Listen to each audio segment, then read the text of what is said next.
I will get started because then patients kind of progress into Robin's world. So Regents Hospital, we are a level 1 trauma center here in St. Paul.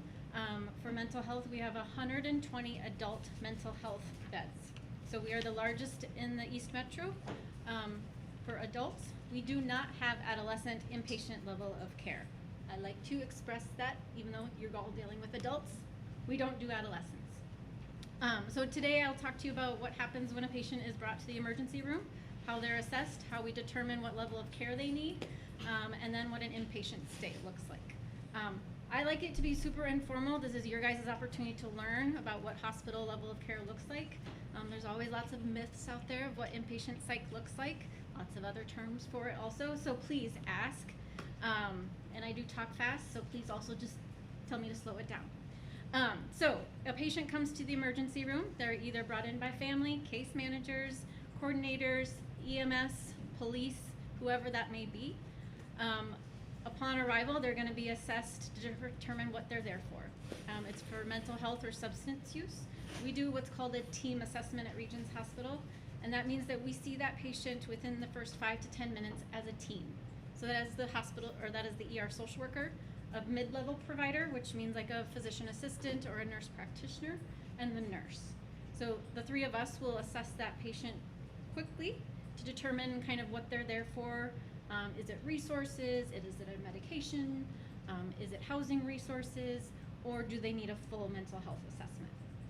So after that quick team assessment, we then determine next steps. If it is needing a full assessment, the social worker goes back in and does that full assessment. So determining what are their current supports, what are their current symptoms, what are their stressors, what are they feeling like they need today, and how we can help them. And then the social worker goes, evaluates and reviews their chart of what we can see, what we know about them through their medical record, and then reach out to any collateral contacts.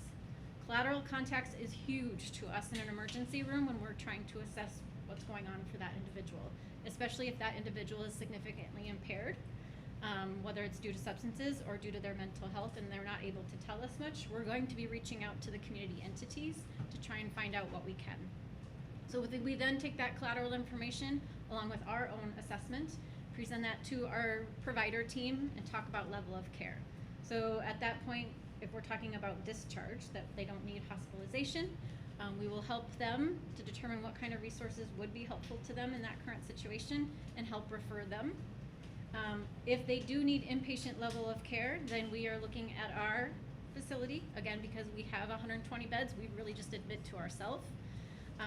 If we're doing an adolescent assessment, we will refer that out to other local hospitals. We don't have geriatric psych at Regents, but there really isn't much for geriatric psych anymore anyway, so even geriatrics we admit to ourselves.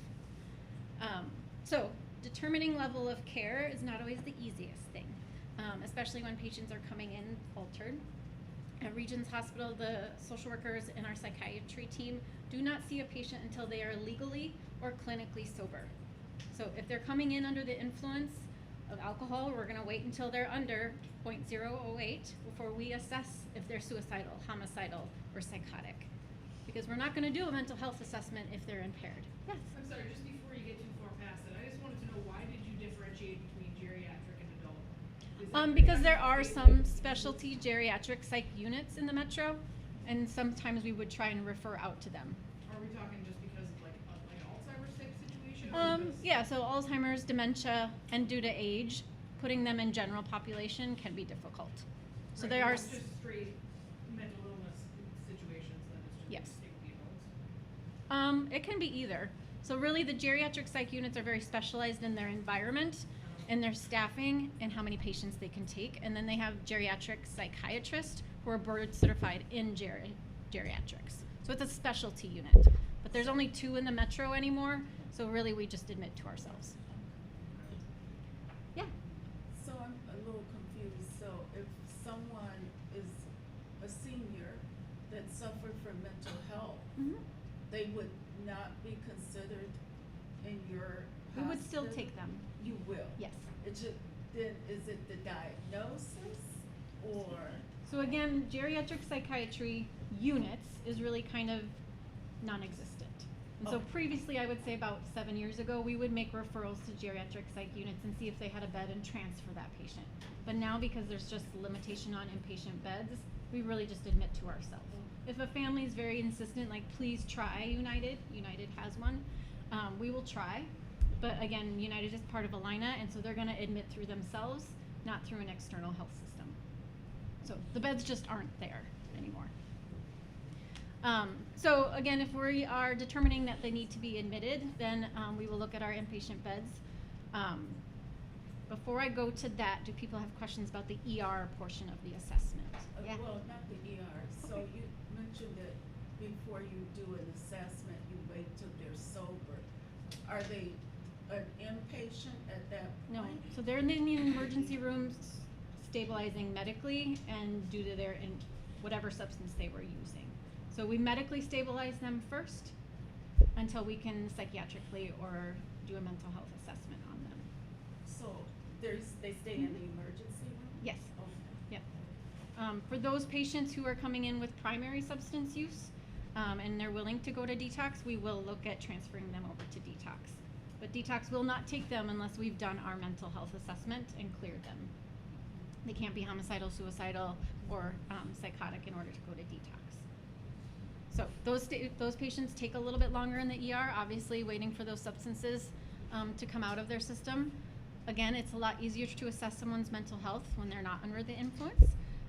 As we do know, some substances just take a long time. So especially with meth, it could take a few days. So we really have to weigh the presentation in front of us to determine if we're going to admit them anyway, even though we know it's primarily meth or substance use.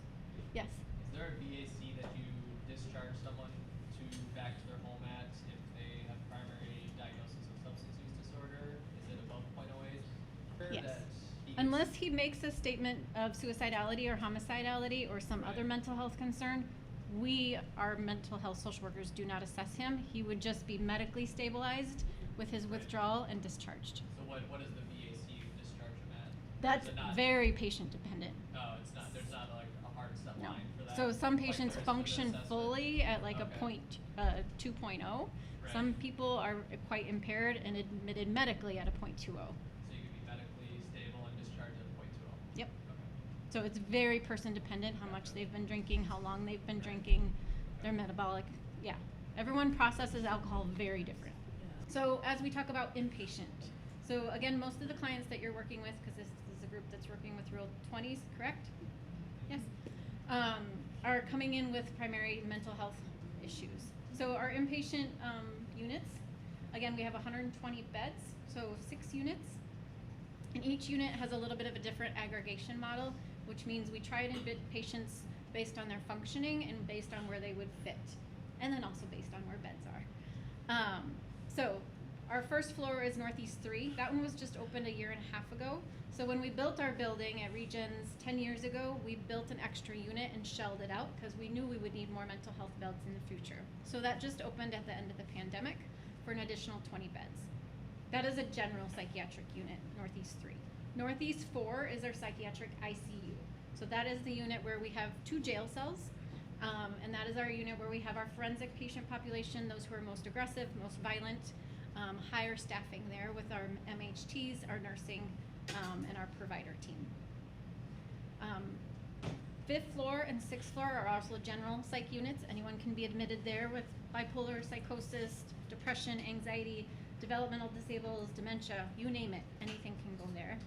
The other specialty unit we have is Northeast 7, and that is our kind of our crisis stabilization unit. So it's a short stay unit. People are there typically 3 to 5 days at the most. So coming in, brief depression, anxiety, need a medication adjustment, connected with resources, and then they go home. And then our 8th floor is another general unit. So 2 specialty units, one is the ICU and one is the crisis unit. All of the rest are general psych units that will admit anything to. So the inpatient units are staffed with psychiatrists, mid-level providers, social workers, occupational therapists. We have music therapy. We just lost our art therapist. We have pet therapy, but the patients are starting in groups and programming at 8:30 every day. So different types of programming, whether it's medication education, diagnostic education, social skills, So we want them active and we want them moving so that we can assess how they're doing, right? So if they're coming out of their rooms, we can see how they're participating, how they're functioning. We round as a treatment team every day on every patient. So 7 days a week, we meet as a team, talk about how they're doing, talk about what the plan is going to be, where they're going to go. Day one, social work is working on discharge.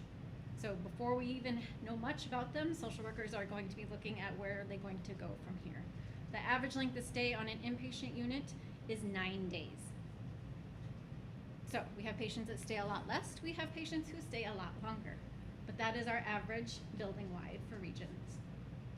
So it is pretty fast and quick for those who are coming in and out, and so really focusing on medication adjustments, what we can do in acute hospital stay, and then really referring out to the community for the resources that they need there. So that is a very short story of inpatient. What I will say is that Regions Hospital has private rooms, private bathrooms, which is really unique if you've ever been to an inpatient psych unit. We have a lot of natural light. Every patient has a window in their room, so we try and keep it a very healing environment with calming colors, art, and everything to really improve their stay and also speed up their stay. Because again, as we all know, that there's a huge bed crunch and patients need this level of care, but that means we also need to move patients out. For Northeast 4, which is our ICU, and I spoke about the 2 jail cells, sometimes we have those Rule 20 clients or patients, as we call them, in the jail cell. We partner with Ramsey, Dakota, and Washington County to house inmates that they cannot manage in the jails.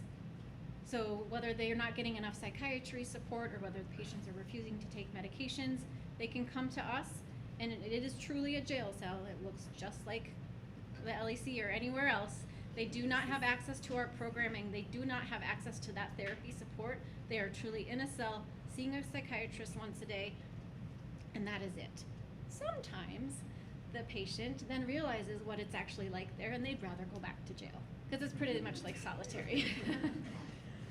But it does allow us to either petition or get a Jarvis on board when that's not on board, and to be able to get the medications in the patient to try and stabilize them quicker. And then as soon as they're stable enough that the jail can manage them, we send those inmates back. All right, questions about inpatient? Obviously, we do civil commitment throughout that inpatient admission, so if a patient's coming in on a 72-hour hold, we quickly decide whether we need to petition or not. Again, we get about 24 hours, less than, in order to make our decision, to then allow pre-petition to have their ability to assess the patient and determine and move forward. But again, our purpose and our goal is to treat everyone voluntarily. We look at commitment as a least resort. So you should be hearing good communication if you're involved in a patient's care while they're in the hospital. I did share with Mike, you do need a release of information. A patient can come in and say, I don't want you to talk to my case manager, and we can't make them. So they have to sign a verbal release of information, or if you want written records, they do have to sign a written release of information to request that. If it is post-hospitalization, you would have to contact our medical records department, which is also called HIM, Health Information Management, and he has that information also, and that's how you would request records post-hospital stay. But if you just want verbal conversation, you can get the social worker, see if they'll sign a release, and then you can communicate. Every patient is assigned a social worker on inpatient. Yes? So I've been in several hospitals to visit a potential client, and I noticed that some of them are living in the emergency rooms now too. Are you having that type of? So Regions really doesn't have a mental health boarding problem right now. I'm gonna knock on wood. Because of our 120 beds, we're able to have a pretty good throughput. Okay. In the emergency room, we do have a locked mental health pod that is 12 beds also, and so that is a secured space for patients to wait before they're admitted. But the other systems, Alina and Fairview, do have a lot more boarding problems because they have smaller hospitals, but they have a lot more hospitals, whereas Regions is just one. Yeah, there's been quite a few. Yeah, our biggest boarding is maybe like 40 hours. So, and that's probably on a weekend. When Monday comes, we tend to have more discharges because you can do more during the week than you can on the weekend. So. Yeah, I have one minute. We can get just all the way to Ottawa. Yes.